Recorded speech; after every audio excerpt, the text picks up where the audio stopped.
एक तरफ है एप्पल का मैक स्टूडियो जो कहता है कि अल्टीमेट पावर शांत, मिनिमल और सोफिस्टिकेटेड भी हो सकती है, और दूसरी तरफ है कस्टम बिल्ट पीसी, एक ऐसा बीस्ट जिसे अपनी ताकत, अपने साइज और अपने दर्जन भर पंखों पर पूरा भरोसा है। और जब आपका बजट 2.5 लाख पूरा हो तो फिर ये लड़ाई सिर्फ पीसी वर्सेस मैक वाली नहीं रह जाती, बल्कि मामला थोड़ा फिलोसॉफिकल हो जाता है। आज इन दोनों को आमने सामने भिड़ाएंगे ये देखने के लिए कि अगर आपको भी परफॉर्मेंस की भूख है और आपके वॉलेट में बेचैनी, तो इन दोनों में से कौन सा डेस्कटॉप सिस्टम आपके पैसों का हकदार है। चलो फिर दूध का दूध और बेंचमार्क का बेंचमार्क करते हैं।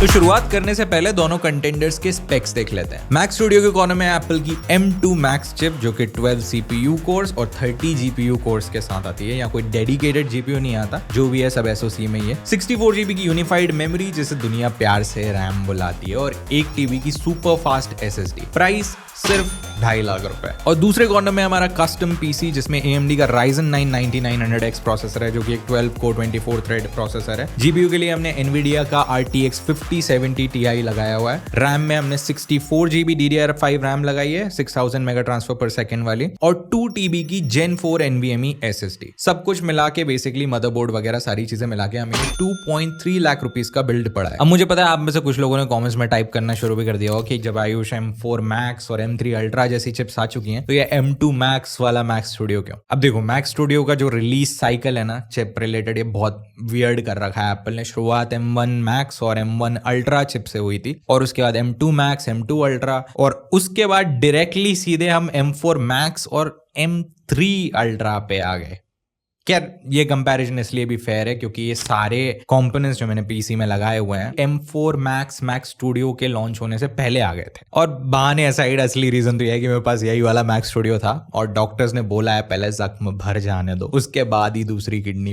अब टाइम है इन दोनों को असली टेस्ट से गुजारने का। बेंचमार्क्स, नंबर्स झूठ नहीं बोलते, या बोलते हैं। पहला round Geekbench 6 CPU test. Single core performance में पीसी थोड़ा सा आगे है, लेकिन मल्टी कोर में पीसी ने मैक को ऐसा धोया जैसे मम्मी संडे को बेडशीट्स धोती है। ग्राफिक्स परफॉर्मेंस देखते हैं। Geekbench 6 OpenCL टेस्ट में मैक का स्कोर था 76,202, लेकिन पीसी का स्कोर 2,38,805। हाँ, सही सुना आपने, 3 गुना से भी ज्यादा। चलो 3D आर्टिस्ट के फेवरेट Cinebench R23 पे चलते हैं। यहाँ भी मल्टी कोर में पीसी ने लगभग 30,000 का स्कोर बनाया, जबकि मैक स्टूडियो 14,500 पे ही सिमट गया। डबल से भी ज्यादा का फर्क है। ब्लेंडर में BMW टेस्ट भी किया GPU वाला, तो मैक ने 53.8 सेकंड्स लिए, यहीं पीसी ने काम बस 9.3 सेकंड्स में सुलटा दिया। मतलब 3D रेंडरिंग में तो कंपैरिजन ही इलीगल लग रहा है। ब्राउजर परफॉर्मेंस के लिए स्पीडोमीटर 3.1 टेस्ट में स्कोर काफी क्लोज था। यहाँ ज्यादा फर्क नहीं है, दोनों ही वेब ब्राउजिंग में तेज हैं। डिस्क स्पीड्स के लिए मैक में अमोर्फस डिस्क मार्क और पीसी में क्रिस्टल डिस्क मार्क चलाया, और रीड स्पीड्स में तो पीसी हर कैटेगरी में आ गया था, लेकिन राइट स्पीड्स में मैक स्टूडियो ने बाजी पलटा दी। सिक्वेंशियल राइट में मैक की स्पीड 7,331 Mbps थी, जबकि पीसी की 6,346 Mbps। चलो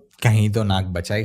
फाइनली कंटेंट क्रिएटर्स के लिए प्यूजेट बेंच देख लेते हैं। फोटोशॉप में अगेन पीसी बेहतर है, पर आफ्टर इफेक्ट्स में भाई साहब यहाँ तो पीसी ने हद्दी कर दी। मैक का स्कोर था लगभग 4,500 के आसपास, और पीसी का ऑलमोस्ट 16,000 टच कर रहा है, अगेन 3 गुना से भी ज्यादा। प्रैक्टिकल यूज देखते हैं। अब वैसे तो प्यूजेट बेंच भी एक काफी प्रैक्टिकल बेंचमार्क ही है। आफ्टर इफेक्ट्स के जो आपको नंबर्स दिख रहे हैं वहां 3 टाइम्स एज मच, काफी हद तक रियल वर्ल्ड में ट्रांसलेट हो जाते हैं। अब वैसे तो देखो सबका यूज केस अलग होता है। I am not gonna pretend कि मुझे इस पे आर्किटेक्चर या फिर गेम डेवलपमेंट जैसा कुछ काम करना है, और अगर आपका भी कुछ ऐसा स्पेसिफिक यूज केस है तो आई एम श्योर आपको एक जनरल आइडिया तो लग ही गया होगा जो मैंने बेंचमार्क्स आपको दिखाए उससे। वीडियो एडिटिंग के लिए मैंने Adobe Premiere Pro यूज किया है, क्योंकि Final Cut Pro दोनों पे नहीं चलता, वो मैक एक्सक्लूसिव है, तो फेयर कंपैरिजन कैसे होता। यहाँ मेरा एक 7 मिनट का 4K प्रोजेक्ट ओपन है, जिसमें actually 6K 10-bit 420 log footage use हो रही है। बाप रे, दैट वाज अ माउथफुल। अब ये लॉन्ग GOP फुटेज है, लॉन्ग ऑप, जो ज्यादातर कंप्यूटर्स के लिए हैंडल करना मुश्किल होता है, और इस टाइमलाइन पे effects, layers, after effects, compositions और भी बहुत सारी चीजें लगी हुई हैं। सच कहूं तो प्लेबैक एक्सपीरियंस, टाइमलाइन स्क्रबिंग और ओवरऑल रिस्पॉन्सिवनेस दोनों मशीन्स पे लगभग एक ही जैसी ही थी। दोनों ही मक्खन चल रहे थे। फाइनल वीडियो रेंडर करने में मैक ने लिए 3 मिनट 45 सेकेंड्स और पीसी ने लिए 3 मिनट 20 सेकेंड्स। तो डिफरेंस है, पर पर उतना नहीं कि आप चाय वाय पीने चले जाओ। रेंडरिंग टाइम से उतना भी फर्क नहीं पड़ता। मेन चीज ये है कि आपका एडिटिंग एक्सपीरियंस स्मूथ रहे, और वो दोनों में ही शानदार था। मेरा अंदाजा है कि M2 Max का जो मीडिया इंजन है उसके कारण ये इतनी कॉम्पिटेंट परफॉर्मेंस दे पा रहा है वीडियो एडिटिंग में, क्योंकि इसमें डुअल हार्डवेयर एनकोडर्स आते हैं जो कि क्लियरली टाइमलाइन और वीडियो प्लेबैक में हेल्प कर रहे हैं, जहां पीसी इन सब चीजों के लिए अपने जीपीयू पे रिलाई कर रहे हैं। अब जब इतनी पावर है तो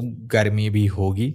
थर्मल्स देख लेते हैं। मैक्स स्टूडियो अपने कूलिंग सोल्यूशन के लिए बस हीट सिंक्स और 2 पंखों पर रिलाई करता है, जिन्हें ऑनेस्टली मैंने आज तक कभी अपनी फुल स्पीड पे घूमते नहीं सुना। सीरियसली ये मशीन हमेशा इतनी ज्यादा शांत और ठंडी रहती है ना कि मैं कितनी बार तो डाउट में आया हूं कि चल भी रहा है कि नहीं। वहीं दूसरी तरफ हमारे पीसी के केस अकेले में ही 7 पंखे हैं, 3 जीपीयू में हैं, 3 लिक्विड कूलर के रेडिएटर पे हैं और 1 पावर सप्लाई में। टोटल 14 पंखे। इतने पंखे तो शायद मेरे घर की सारी छतों में मिला के भी नहीं होंगे। पर सरप्राइजिंगली ये भी शोर नहीं करता। पीक लोड पे भी ये काफी शांत रहता है। हाँ, मैक्स स्टूडियो जितना चुप नहीं रहता, पर इतना शोर तो नहीं करता कि आपको बॉदर करे। टेम्परेचर्स के मामले में पीसी पीक लोड पे बस 70 डिग्री सेल्सियस तक टच करता है, जबकि मैक्स स्टूडियो 75 डिग्री तक चला जाता है। पर देखा जाए तो दोनों ही कुछ खास नहीं, क्योंकि कंप्यूटर्स की दुनिया में 90-95 these temperatures are considered hot, तो ये वेल अंडर दैट लिमिट है। पर स्टिल सस्टेन्ड लोड्स में मेरा भरोसा थोड़ा सा पीसी की तरफ ही ज्यादा रहेगा। तो स्टूडियो की हालत ठीक सी नहीं दिख रही। देखो, मैक की तरफ से सबसे बड़ा एडवांटेज है एक्सपीरियंस। साइज छोटा, पोर्टेबिलिटी आसान, इकोसिस्टम जादुई, sorry I take that back, मायावी। सेटअप एकदम सिंपल, डब्बे से निकालो, चालू करो। और FCP और लॉजिक प्रो जैसे एक्सक्लूसिव सॉफ्टवेयर जैसे प्रोफेशनल्स के लिए एक सपने जैसा बना देते हैं। इवन मैंने अगर ये same video final cut pro पे एडिट करी होती तो आई एम श्योर वो आगे निकल जाता है इससे, एटलीस्ट रेंडरिंग के मामले में। खैर वहाँ प्लेबैक एक्सपीरियंस भी काफी अच्छा होता है, क्योंकि ऑप्टिमाइजेशन वगैरह बहुत बढ़िया है एप्पल के हार्डवेयर और सॉफ्टवेयर का। लेकिन पीसी कहता है कि एक्सपीरियंस तो ठीक है, लेकिन पावर और कीमत का क्या। पीसी आपको मैक्स से कहीं ज्यादा रॉ पावर और परफॉर्मेंस ऑफर कर देता है, वो भी काफी कम दाम में। और मेरे ख्याल से यहीं से मैक की असली दुख भरी कहानी शुरू होती है। अपग्रेडेबिलिटी और रिपेयरेबिलिटी का क्या। मैक में 512 GB से 1 TB स्टोरेज अपग्रेड करने के लिए एप्पल 20,000 रुपए मांगता है, जहां 12,000 रुपए में आप पीसी के लिए पूरी 2 TB की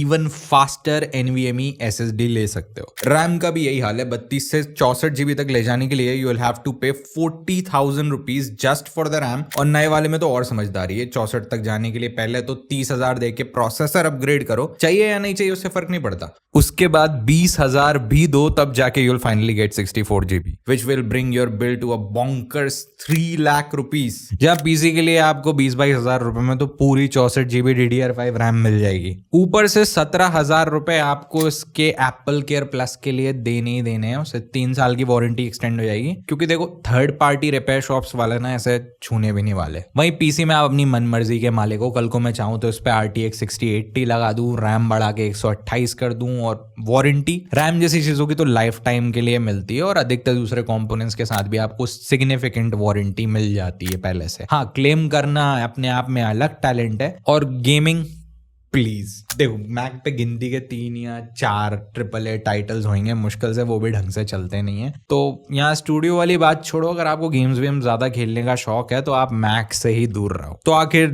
जीता कौन? देखो, अगर हमसे बेंचमार्क्स, रॉ पावर और पैसा वसूल मीटर पे ही गौर करें तो यहाँ तो आंसर बहुत ऑब्वियस है। पीसी ने मैक स्टूडियो को ऑलमोस्ट हर राउंड में धो डाला। लेकिन क्या मैक स्टूडियो हार गया? Well, it's manager says otherwise, क्योंकि भाई साहब रेस में दौड़ ही नहीं रहते, वो तो साइड में गार्डन में बैठे ग्रीन टी पी रहे थे। जहां पीसी ने परफॉर्मेंस का गोल्ड मेडल उठा लिया, वहीं मैक स्टूडियो ने पीस ऑफ माइंड वाली ट्रॉफी उठा ली। ये उस आर्टिस्ट, उस क्रिएटर के लिए जीतता है जैसे कंप्यूटर चालू करके सीधा काम करना है, अपने सिस्टम के साथ कोई पंगे नहीं करना चाहता, और एक्सक्लूसिव सॉफ्टवेयर के लिए प्रीमियम खुशी खुशी देने तैयार। और पीसी इसलिए जीतता है क्योंकि ये फ्रीडम देता है उस एंथुसियास्ट के लिए जिसे अपना पर्सनल IT डिपार्टमेंट बनने में बहुत मजा आता है, जो अपने मशीन के हर स्क्रू, हर वायर, हर पुर्जे को जानता है और अपनी मर्जी से शायद बदलना भी चाहता है। या मे भी कंप्यूटर शॉप वाला सिंपली उसका चाचा ताऊ लगता हो तो बात अलग है। तो आखिर में रेस परफॉर्मेंस की थी ही नहीं, फिलॉसफी की थी। पहले से तैयार और वेल कोऑर्डिनेटेड ऑर्केस्ट्रा या powerful newly found passionate rock band, choice आपकी है। कमेंट्स में जरूर बताना आप कौन सी टीम को सपोर्ट करते हो, टीम एप्पल या टीम नेहरू प्लेस। मिलते हैं नेक्स्ट वीडियो में। Take care.